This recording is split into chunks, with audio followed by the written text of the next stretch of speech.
বন্ধুরা সবাই কেমন আছেন? আমি বর্ণালীর একটা ব্লগে সবাইকে স্বাগত। রবিবার দিন শাক ভাজা খেতে হয়, তাই শাক কেটে ধুয়ে নিয়েছি আর ওলও কেটে নিয়েছি। পটল রয়েছে, ঝিঙের তরকারি হবে, আর তেঁতুলের চাটনি খেতে হয়। তেঁতুলের চাটনি না করে আমি করেছি কি চালতার চাটনি করে নিয়েছি আমাদের গাছের। প্রথমেই চাটনি বসিয়ে দিয়েছি একদিকে, আর একদিকে ঝিঙের তরকারি বসিয়েছি। তারপর আরেক দিকে ওল সেদ্ধ করতে বসিয়েছি, আবার মাছের ঝালও আমি করে নিয়েছি।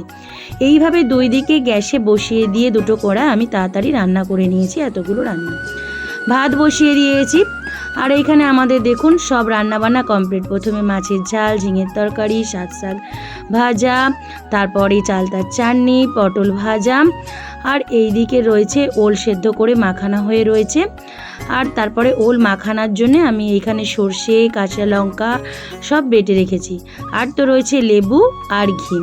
আর সুন্দর করে এইভাবে কলা পাতায় সাজিয়ে আমরা সবাই মিলে খেলাম। কেমন লাগছে এইভাবে? আমরা তো কলা পাতায় খেতে খুব ভালোবাসি। রবিবার হলে চেষ্টা করি কলা পাতাতে খাওয়ার। তারপরে খাওয়া দাওয়া করে বিকেলে উঠে দুটো পেয়ারাও খেলাম, আর একটু জমির দিকে ঘুরতে গিয়েছিলাম। তো সন্ধ্যাটা খুবই ভালো লাগছিল।